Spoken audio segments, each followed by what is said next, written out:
السلام عليكم ورحمة الله وبركاته.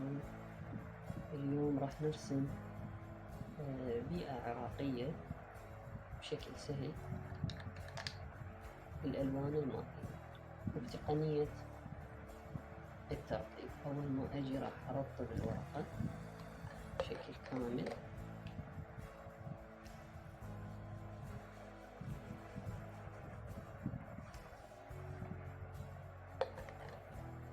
ترطيب الورقة بالألوان المائية ضروري جدا حتى اللون عندك ما تفقد السيطرة عليه من تخليه. أول ما تخليه يعني بينطيك مجال لثواني أنه تتحكم به، أما إذا خليت الورقة جافة ما راح تقدر تتحكم بالألوان، خاصة للي استوى يتعلم. بعد ما رطبنا الورقة راح نعطي أساس للعمل كله. الأساس أنا دائما أحب أستخدم الأساس اللي هي الألوان المتبقية، يعني هيج بهذا الشكل. أوصل إلى درجة لونية معينة أجربها على ورقة تجربة، هذا ما ينفعني، هذا ممكن، وأنطي هذا الأساس للعمل مالتي. أساس أنه أشتغل على ورقة بها لون معين. هاي هسه الدرجة اللي صارت ببالكم مو بيضة، لكن بها لون معين أو محدد حتى استفاد من عندها بالشغل مالتي. أجفف الورقة شوية لسبب أنه ما أريد أشتغل مباشر، أريد أخطط وياكم. أنتم تقدرون تخططون بقلم الرصاص وبعدها تشتغلون أعمالكم بشكل طبيعي. هسه أني لو أجي أرسم بالبداية، أريد أرسم شكل لبيت اللي هو بيت مثل الأهوار. راح أستخدم اللون اللي مستخدمينه هم ببيوت الأهوار. مثلا أخليه بهذا المكان بالبداية، خلي أخطط هذه أرض بهذا الشكل، أرض، وهذا راح يصير هنا مكان للنهر، وأرسم هذا البيت مال الأهوار هنا.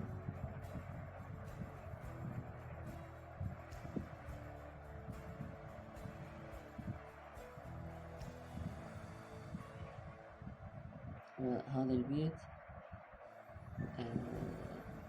منتهي بين أو متواري بين الأشجار، لذلك هسه ما راح أرسل له تفاصيل هواي. هسه أول ما أجي أنطي دور أساسيات الخضار اللي داير ما داير هذا البيت. أخذ أخضر خفيف، دائما عندي ورقة تجربة أجرب هذا اللي أحتاجه خفيف. وراح أملي هاي المناطق اللي هنا بأساس وين عندي الخضار أملي بأساس بهذا الشكل.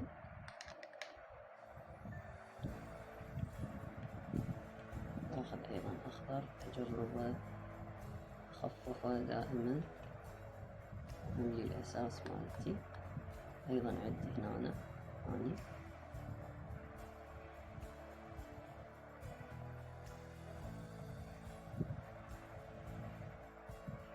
هذا الأخضر أخليه. هذا الباقي راح يكون اللي هو أشبه بلون الأرضية اللي هي هذه. أخذ لون الأرضية أضيف هذا الأساس عليها شغلي الأساس هذا. عاد أقدر أخذ لون السماء. طبعا أنا ما عندي الأزرق الفيروزي يصيحوا للأزرق الفيروزي اللي هو لون السماء، لذلك راح أخفف درجة من درجات اللون هذا لأن أوصل إلى لون سماء، وراح أضيفه مع الماء بهذا الشكل.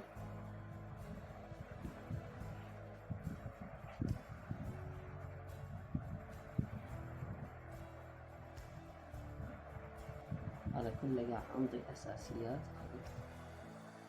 هنا عندي اللي هو منظر الماء، راح أستخدم كل انعكاسات الماء راح يصير. هذا كله أساس، بعدنا احنا ما نستخدم أي شيء. استخدم هاي الالوان القديمة.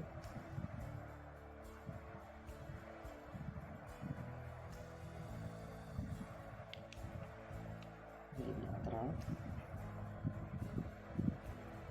الحلو بالالوان المائية ليست كالالوان الزيتية، يعني من تخلي الوان بالاطراف انت تقدر تستخدمها فيما بعد. طبعا هذا انعكاس البيت فيما بعد راح يصير هنا ايضا بالماء، هذا بعد ما نشتغل. هسه نجي شوية شوية راح نضيف تفاصيل للبيت. شلون نضيف؟ اولا ننطي البيت اللون الفاتح مالته. شنو اللون الفاتح؟ اللي هو هذا اللي يصيحوا له الاوكر. راح املي هذا الاوكر للبيت، اجيب لونه خام شوية واضيف. طبعا هسه هذا اللون هنا ما راح يفيدني بهاي الدرجة لانه راح يتساوى ويا الارضية، لذلك هذا الاوكر لازم ينخبط ويا لون جوزي. يعني الجوزي شوي عيوني مزغللة ما اعرف وين الجوزي، بس راح اخبطه ويا مجموعة الوان. خلي اخذ غير لون مثلا مو الا جوزي. هذا صار عندي اخضر طوخ، اخبط الاخضر شوية الطوخ مع الاحمر حتى اوصل الى درجة قريبة للجوزي. اجي هنا راح اضيف ضربات هنا مال حدود هذا البيت بهذا الشكل. خلي هذا هنا سال، هو هذا المطلوب حتى تكون عندي مسيطر على اللون مثل ما ذكرت بالبداية.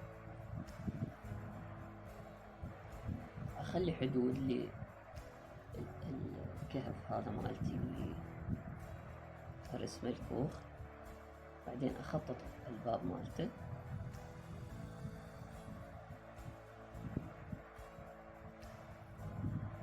بهذا الشكل.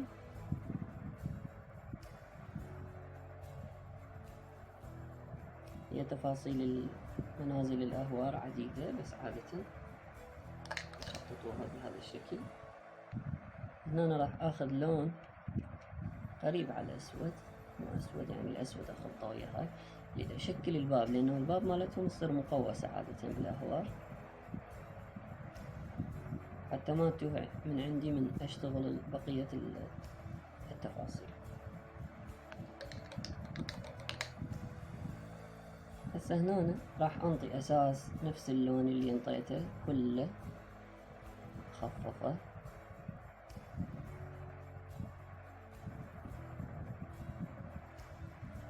بهذا الشكل.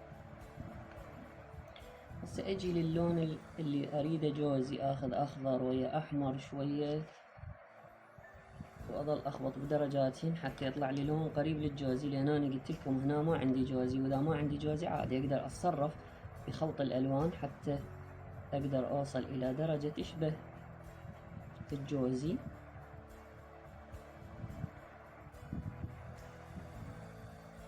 تمام، انا احتاج مثل هذا اللون. هسه راح اجي اسوي حدود لهذا اللي رسمته انا،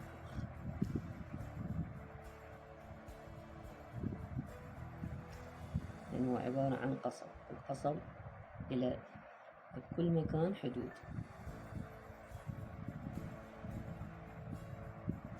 يعني هنا عبارة عن أشبه بالخشبة اللي ترتبط بها بقية القصب، وهنا أيضا هنا أيضا ربما أكو خشبة. هنا شلون العوارض،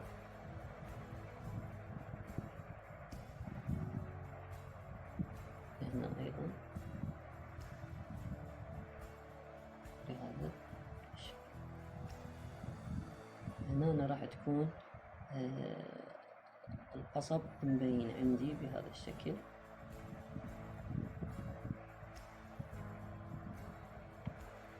ضربات أرسم بها القصب.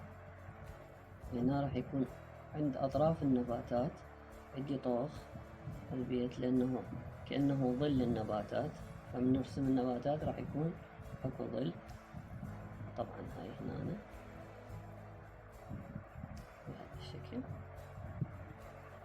وهاي الأرضية اللي راح تكون.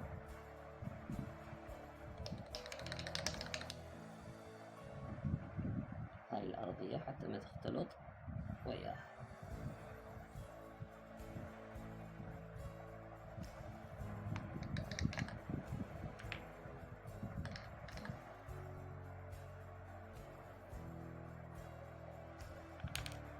بهذا الشكل. هسه نجي إلى أنه نسوي النباتات اللي خلف البيت اللي قلنا عليه هنا. أضيف بهذا الشكل الألوان الأفتح وليس الأطوخ. كل ما أشتغل أكثر أضيف الأفتح. طبعا هي تداخلات بين الفاتح والطوخ، بس دائما بالألوان المائية أبدأ بالأفتح. هنا على طرف النهر أيضا عندي أني مجموعة نباتات.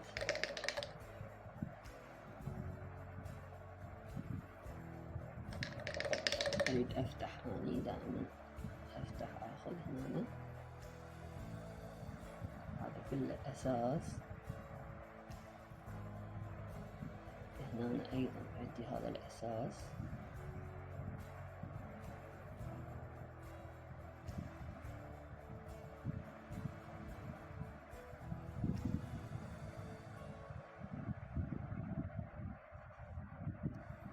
إلى أن أصل إلى درجة أيضا هنا عندي هذا الأساس. كل هذا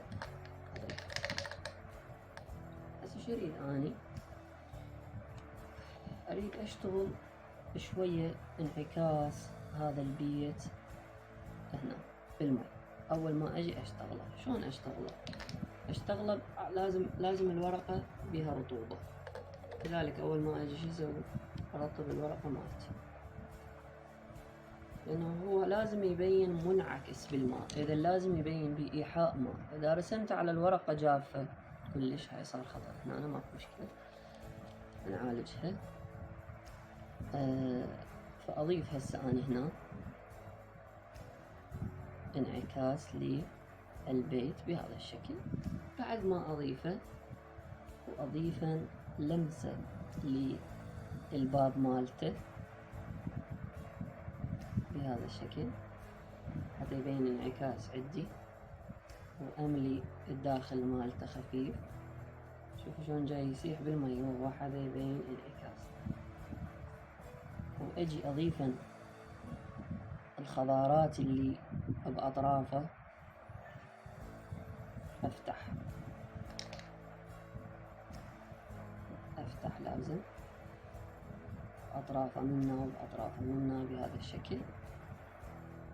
انتبهوا لي هذه الحركة. أجي هنا شوف شلون أشتغل هنا،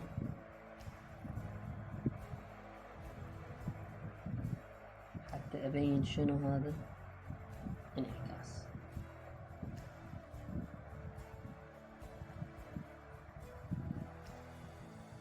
على كيفي بهذه الآلية.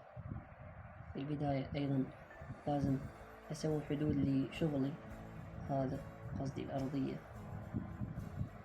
اللي هي الجرف.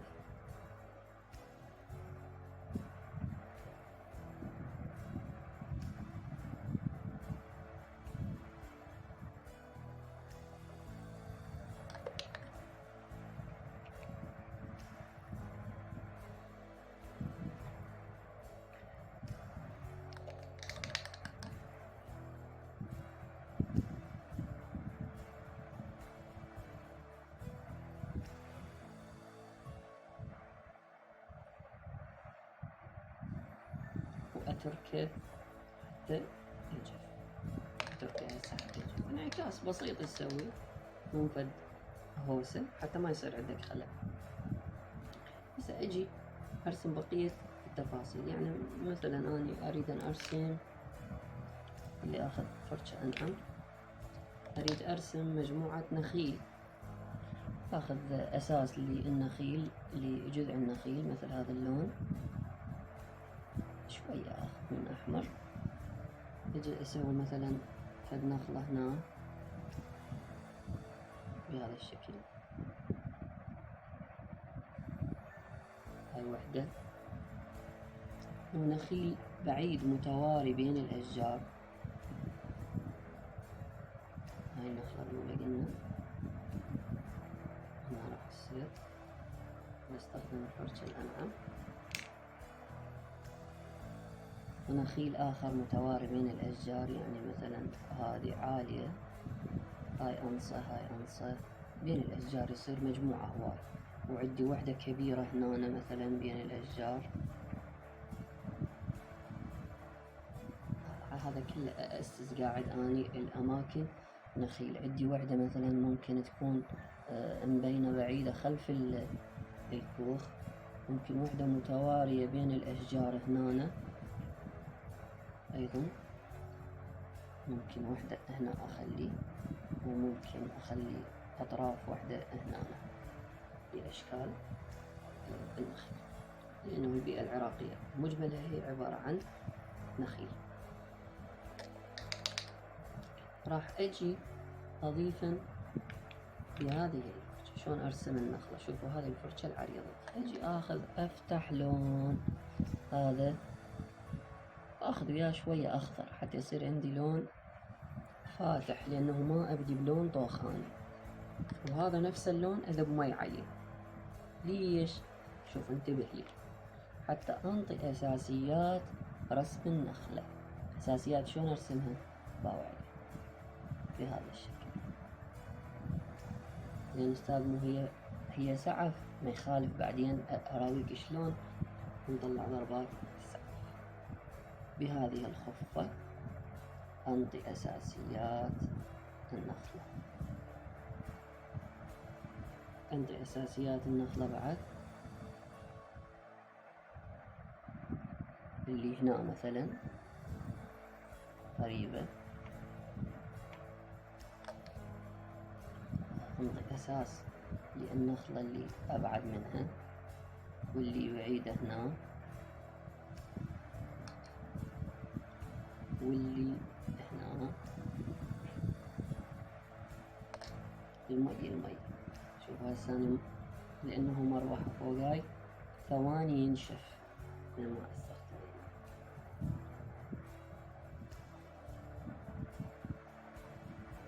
وآخذ مثلا هنا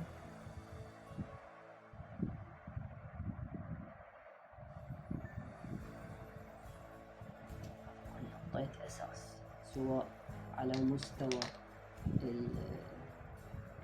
الكوخ أو على مستوى الرسم كله، أنا كله منطقة أساس لحد الآن. هذا ممكن نفس اللون اللي أخذته الأخضر من فوق أخذ من عنده ضربات بهذا الشكل. أخذ الدور فرشاة الماء وأسوي إيحاءات المي.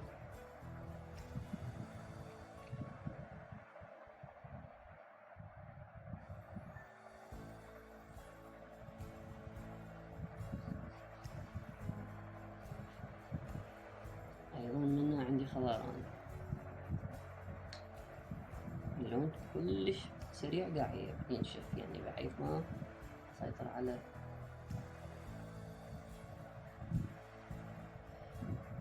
هسه نجي إلى أضيفا تفاصيل. هسه أخذ ألوان أطبخ، الآن أريد أرسم هذه الشجرة، أضيف تفاصيل خفيفة. كل واحد إلى طريقته. مثلا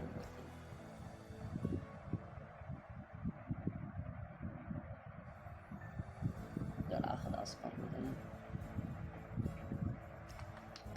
حتى أضيف تفاصيل الشغل مالتي، يعني بين اللون الطوخ واللون الأفتح، الطوخ والأفتح. وهذه مثل ما قلنا النخيل شبيه متواري خلف الأشجار. ضربات هيل، شوفوا ضربات الفرس لأن أسفلها ممكن تكون أطبخ، باعتبارها بالظل. أنطي فوقاها شوية، أفتح. إيش بهذا؟ حتى الفاتح ما قاعد ينطلون. بالنسبة للألوان المائية هاي الألوان العادية مارسين، مو فد ألوان يعني ماركة.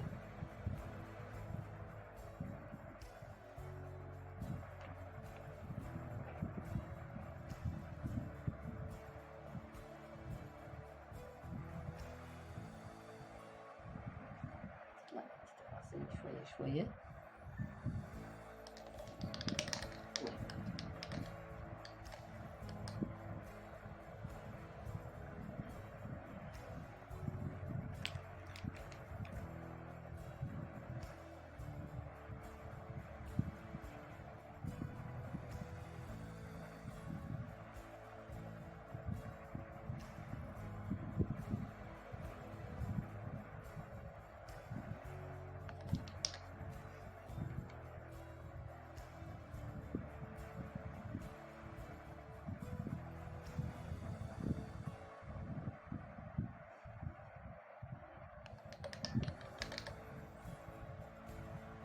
نفس الحالة في هاي الجهة.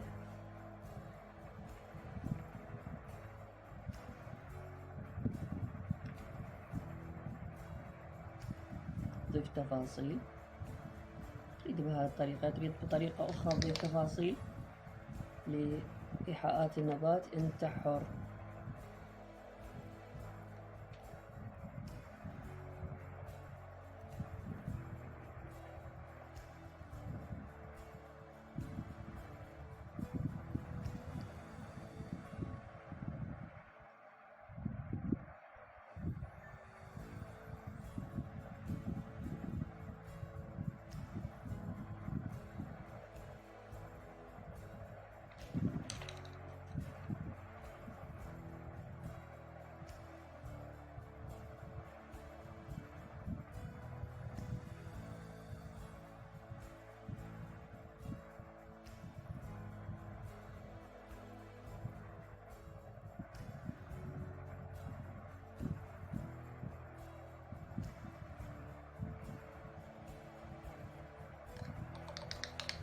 كل لحد الآن نحتاج نصبر من نشتغل وليس بسرعة.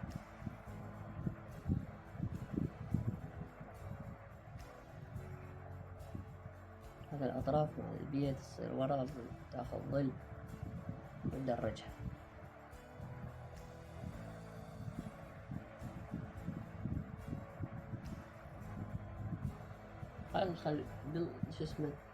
بالخلف الرسومات يصحوا لها أشباح الرسم، لازم نضيفها. أجيب فرشة مي خفيفة، أدمج لوني وشغلي. كل ما يصير دمج كل ما يتحقق الشغل الحلو.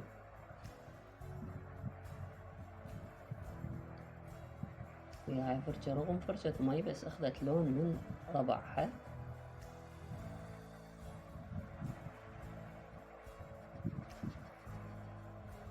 دمجت. شلون قاعد يطلع عندي شغل بمستوى راقي كلش. هذا كله يصير ضبابي هيجي خفيف. هسه اجي الى انه شلون اشتغل النخيل. يا اخوان اكو بعض الاسرار اللي يستخدمها الرسام، خاصة اذا تشوفون على MPC3 اكو رسام دائما يطلع يستخدم اقلام الخشبية برسم تفاصيل. يعني كله بالالوان المائية. الالوان المائية اغلب الرسامين يعانون من صعوبة بها، لذلك يستخدم قلم ابيض، يستخدم اقلام خشبية، يستخدم اقلام ماجيك حتى يتمكن من الرسم برسم التفاصيل بشكل اسهل. بس احنا لو نجي على كيفنا اريد ان اوصل الى درجة من درجات السعفاية مثلا، شوفوا شلون راح استخدم هنا ضربات للسعفاية. خفيفة تصير مو كلها باء. زين، شلون ترسم؟ هم ترسم لا ترسم بهذه الطريقة باء، شي بسيط يطلع من السعفاية، يعني مو ترسمها بتفاصيلها.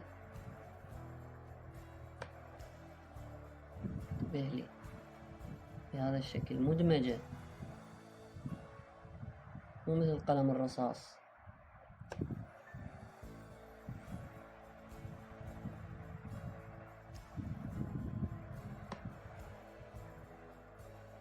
بهذا الشكل.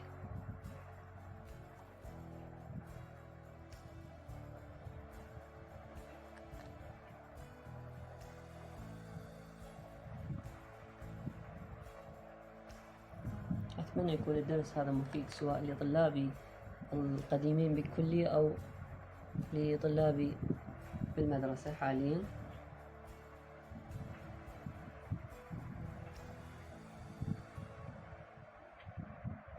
استخدم بهذا الشكل خفيف مرات لون طوخ لضربات خيط السعفاية،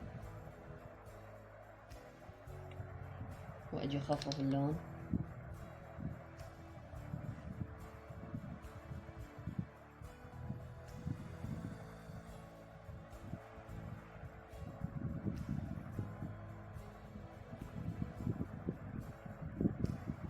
شوف شلون استخدم السعفاية بحذر هنا وبلون خفيف حتى تطلع عندي بشكل حلو.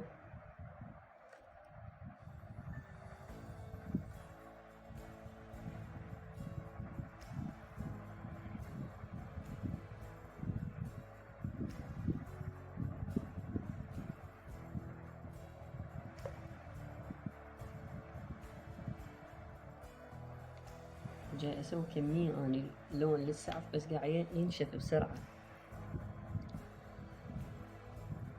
الصحيح الرسام ما يخلي لون مباشرة نهائيا على الورقة إذا ما يجربه.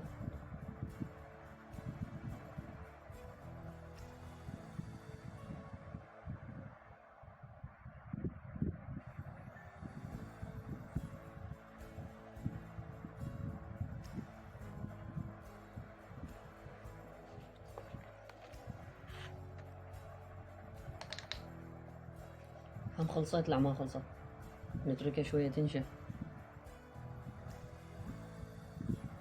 ونشتغل عليها بعد ضربات أخرى.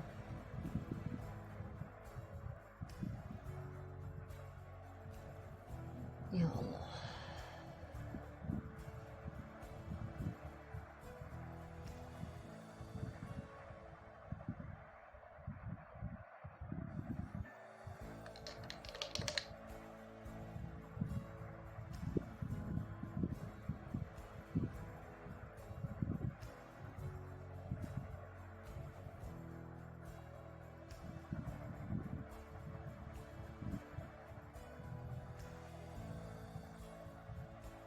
شو كلون جاي أخليه تشوفون، جاي أرجع أخففه حتى ما يصير فد عقبة بالشغل مالتي.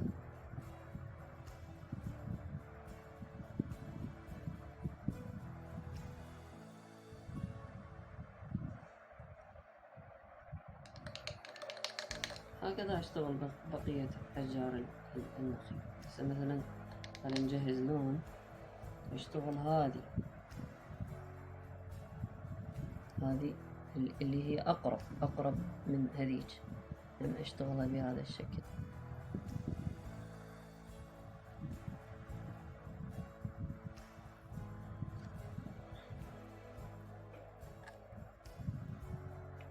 وين اللون الجهز تختفى بس.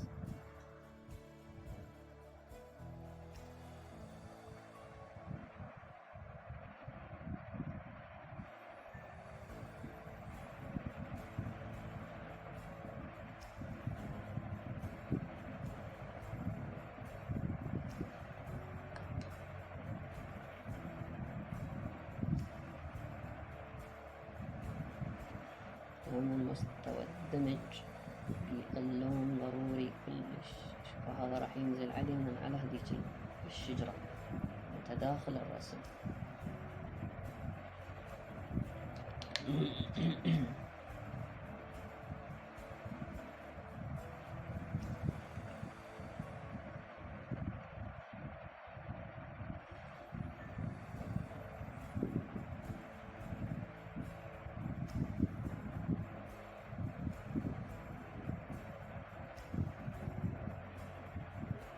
ضربات الفرشات حتى أضيف شكل النخلة.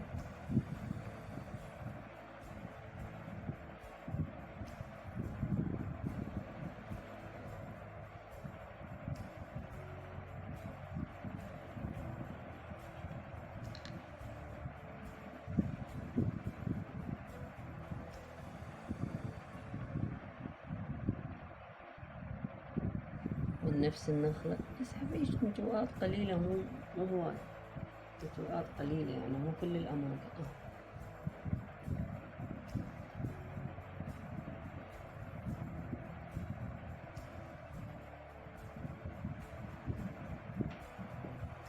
بهذا الشكل.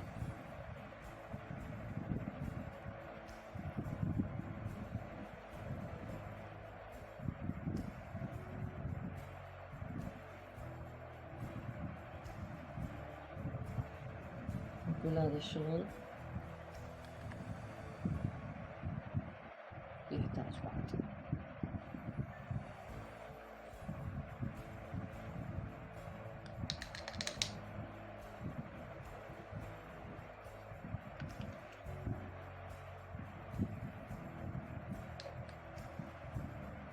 مي، قد ما إلك تضيف مي للشغل مالتك.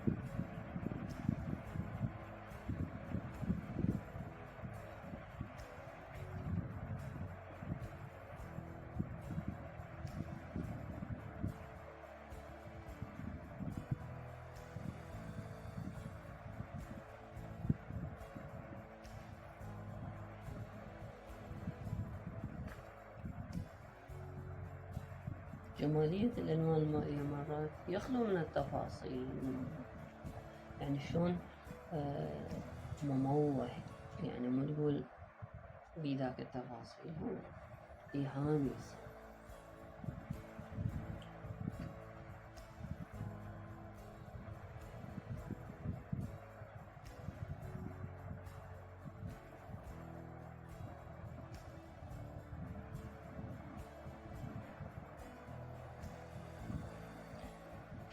طيب نتركها شوية للنخلة كيف نرسم الجذع مالتها. الجذع مالتها راح نتكون من لون أفتح، لون أطبخ. يجي هذا مثلا أنطيه اللون الأفتح بالبداية اللي هو مدمج مع الخلفية مالته، ودائما كل ما كان خفيف كل ما كان مدمج مع الخلفية أفضل وأحلى يصير، مثل ما ذكرت سابقا. يبقى تضيف له تفاصيل خفيفة من الظل بالأطراف بشكل لمسات خفيفة حتى يصير عندك أصح.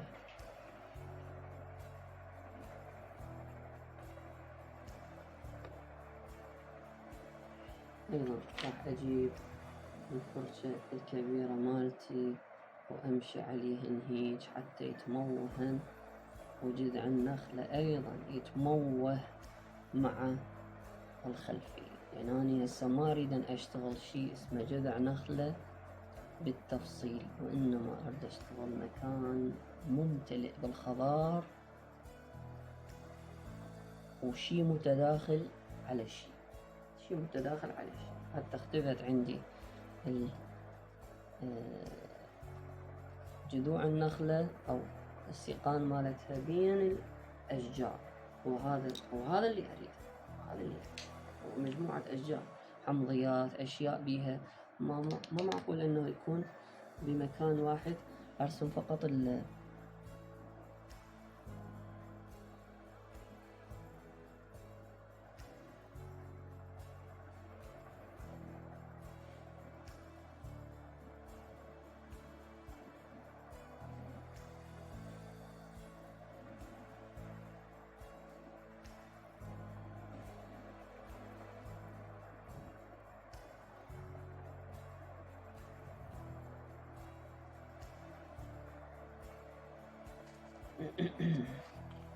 هسه إلى وصلنا إلى المستوى. هذني شنو؟ هذني البعيدات دائما ياخذن منظر الإيهام، يعني ما ترسم بها تفاصيل.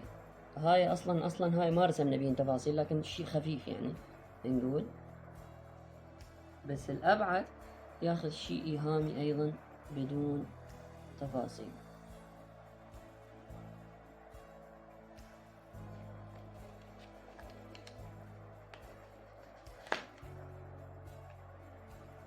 كذلك هاي كل شيء إيهامي بهذا الشكل.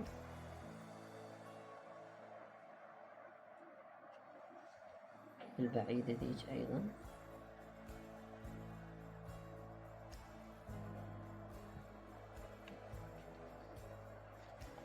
وربما أكو بعد هيك تصير أطراف.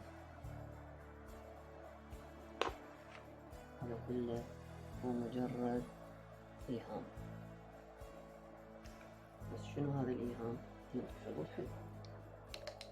نيجي إلى هذه هنا، خلينا نسوي لها لون.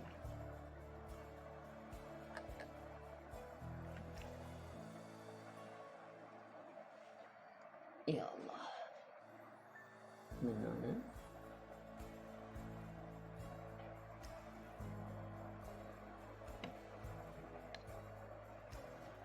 بهذا الشكل.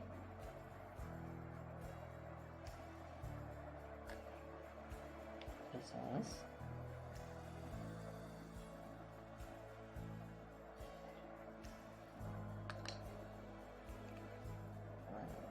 طرف الجذع مالته.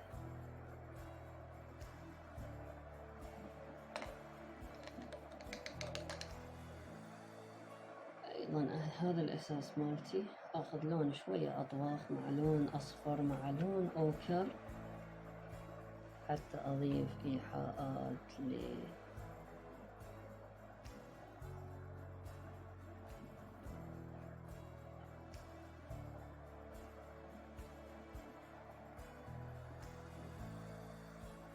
النخيل.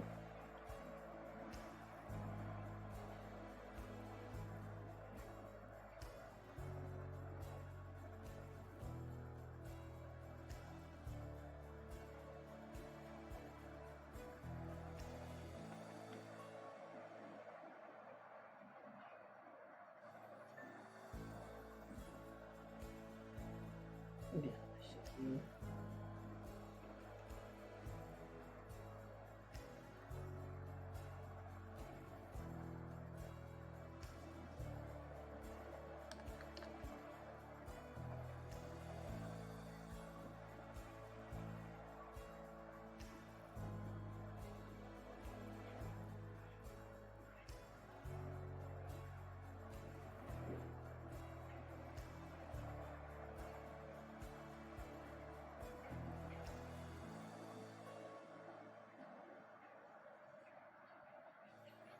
هذا ينطي شوية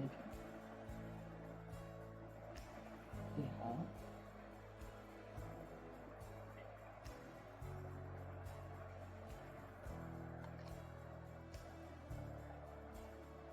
من طرف واحد هسه شوف اللون خارجه.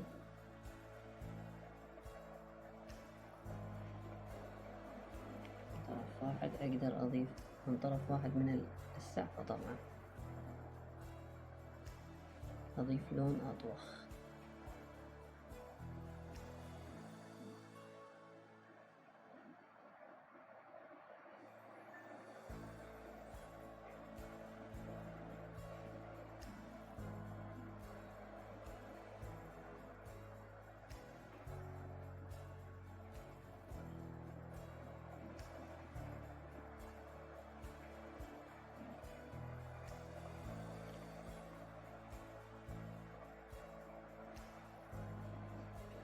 من طرف واحد.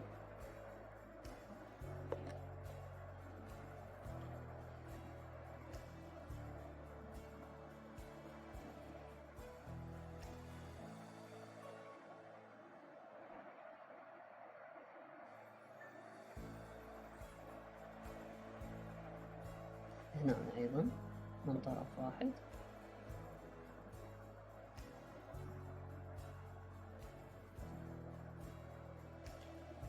من طرف واحد.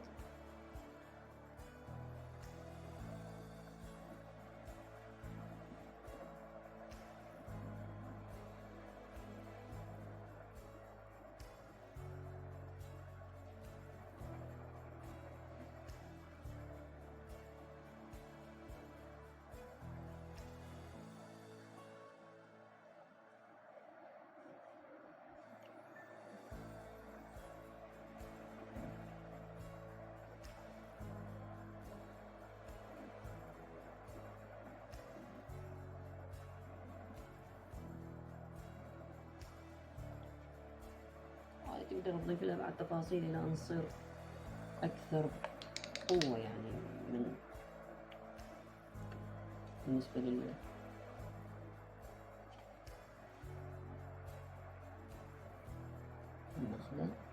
تقدر تضيف تفاصيل هيجي. هذا كلهم أفتح الأشجار.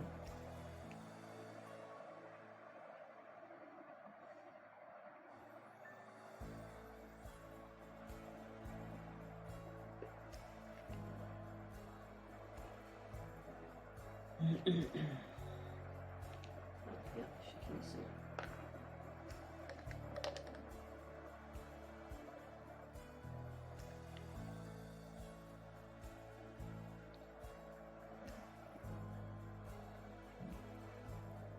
نقدر نضيف تفاصيل شوية للأطراف كلون الأرضية للنهر مثلا،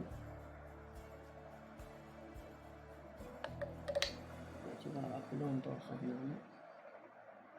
وهذا طبعا ندمجه. الثاني هنا ارتكبت خطأ يفترض أنتم ما ترتكبوه. أنا ما خليت ما رطبت الورقة، بس أقدر أعالجه أنا بالنسبة إلي. أما أنتم لا، لازم تخلي لون قبل اللون العفو ماي حتى تقدر تشتغل على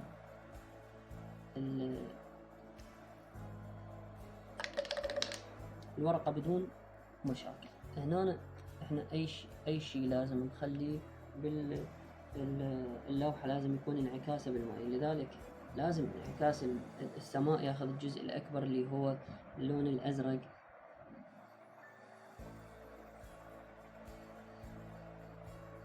يندمج.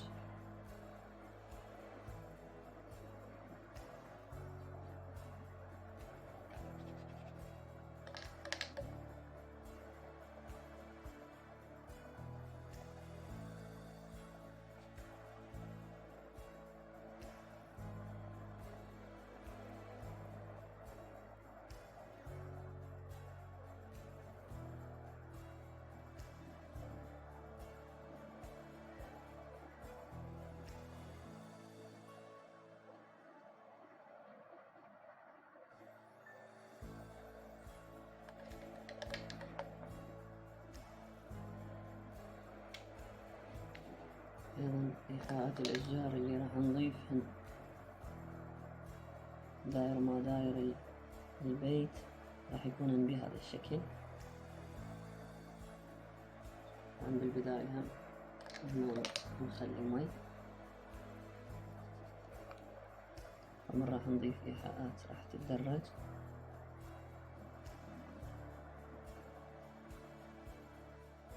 يعني أكو خضار عالي للمي بالانعكاس مال المي.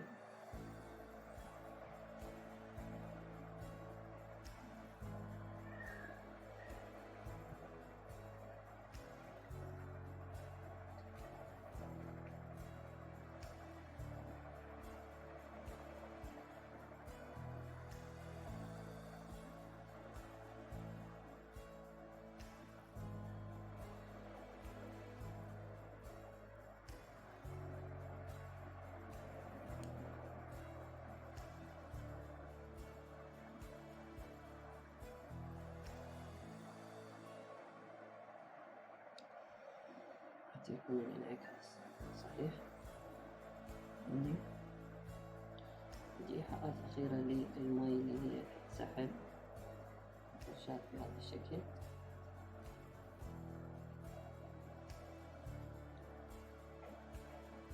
وبعدين تضرب لعبات العرض بهذا الشكل حتى يصير عندك عمل متكامل. أيضا تقدر تدمج شغلك لا تخفض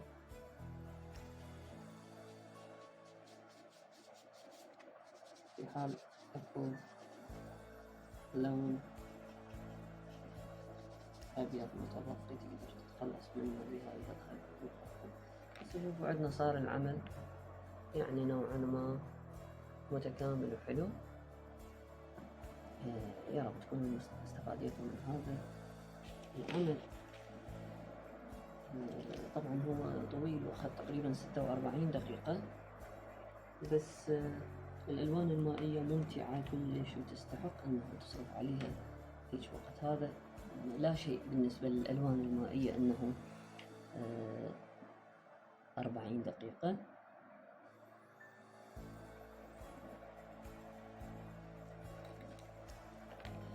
لو تاخذ أكثر وقت كان اشتغلتها بأكثر دقة وبأكثر إمكانية بعد من هذا الشغل البسيط والواضح أمامكم. حياكم الله أعزائي، على أمل اللقاء في دروس أخرى. مع السلامة.